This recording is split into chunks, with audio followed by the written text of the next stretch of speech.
Senator Hawley. Thank you very much, Mr. Chairman. Can we just come back to this bounty issue, Mr. Schroeder, Mr. Klein?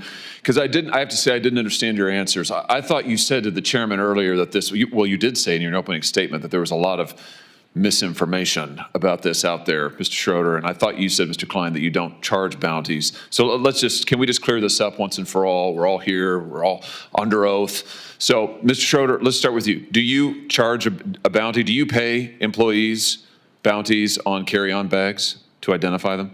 Well, That's a yes or no. I wouldn't characterize it as a bounty. Do you charge them, do you pay your employees a fee? Do you incentivize them to go pick out bags from people getting on planes and kick them off the flight? Just yes or no? We charge them an incentive. Okay, that's a yes. Mr. Klein? We do not, Senator Hawley. You don't pay your employees to do that? We have previously, sir, but we actually suspended that on September 30th of this year. And now in order to be able to treat all of our guests fairly and equitably, we've actually just put more staff and supervisors out at the gate area, and they're the ones that are still making sure that everyone's treated fairly and equitably, which is the point behind these kinds of programs, but we have removed that program as of September 30th. Oh, interesting. So let's come back to you, though, Mr. Schroeder. So how much have you paid your gate agents to enforce your carry-on bag policy, to pick people out of the line like the chairman's video showed? I mean, you guys do appreciate that flying on your airlines is a disaster, don't you? I'm slightly amazed by the general attitude of all of you here. Flying on your airlines is horrible. It's a terrible experience. I mean, I say this as a father of 3 young children, but I can't tell you, nobody enjoys flying on your airlines. It's a disaster. You charge people fees that they know nothing about. You harass them to death. I'll never forget, Mr. Johnson, during COVID when an attendant on your airline threatened my wife because our then 5-year-old son, his mask had slipped. This is back when we all had to wear those ridiculous masks. His mask had slipped below his nose. This flight attendant came up to my wife and said, if she didn't keep that mask over his nose at all points on this 4-hour flight, she would personally see that my wife was banned from flying. This has happened over and over to families. It's terrible. It's absolutely terrible. And your attitude here today seems to be, well, devil may care. There's nothing we can do about it. Well, I think we are going to do something about it. So how much have you paid people to pull out customers who are in line with a bag that's 2 centimeters too big, Mr. Schroeder? Well, we recognize this is a hard job, and so therefore we incentivize them to do that. How much? It's $10 per bag. Wow. $10 per bag. And I think, Mr. Klein, you and Mr. Schroeder, your airlines cumulatively have spent $26 million paying gate agents between 2022 and 2023 to catch passengers whose bags are a little bit too big. $26 million. I mean, if people want to know why it's such a terrible experience to fly, this is news for them today. Your airlines are paying millions of dollars to your employees to harass people who've already paid. They're there in line because they've already paid. It's unbelievable. By the way, let me just ask you this while I have you here. Why is it that you charge different people different fees for carry-on bags? Why is that, Mr. Klein? Why isn't it just a flat fee? Why is it that I might get charged one fee, but my wife might get charged a different fee? Why is that? So overall, our job is to generate the most revenue we can so we can be profitable as an airline. If we're not profitable well, actually we have costs, and there's costs out there, and we have to make sure that we're above the cost line in order to make sure that we can run a profitable entity. Yeah, I got it. No, I got it. I got it. And money's the answer. So last year, your carry-on bag fees ranged between $15 and $99. That's extraordinary. One person might pay 15, somebody else might pay 99. How do you determine it? Is it based on personal characteristics? You charge women more? It's never based on personal characteristics. You charge minors more? We do not, sir. What, just people who are suckers? I mean, how do you do it? Well, there is a cost to carry any kind of bag. Yeah, but why do you charge some people more? I understand the cost, and you made clear money's your bottom line. I get that, but why is it that you're charging some people what, triple, quadruple the amount? Well, the length of the flight should matter in this as well. So yeah, but that's not the data. The data shows is we're talking about the same people on the same flight might get charged radically different prices for a one carry-on bag. You do the same thing for check bags.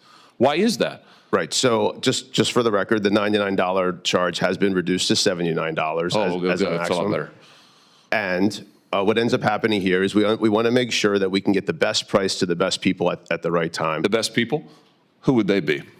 Sorry, let me rephrase. The right price. Are those the people who, what? I mean, no, explain it to me. I'm interested. Who are the best people? Well, that was the misstatement, sir.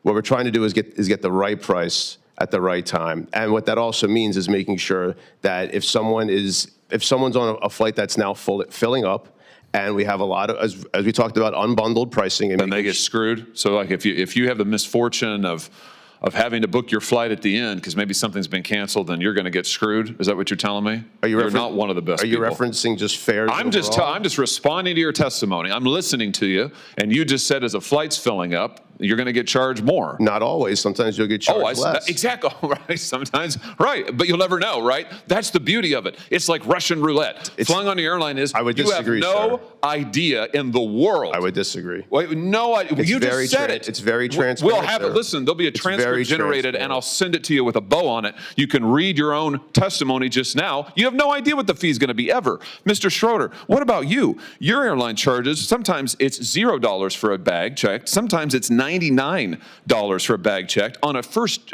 sorry, that's Carryon. Excuse me, Carryon. For checked bag, it could go from $0 to $138.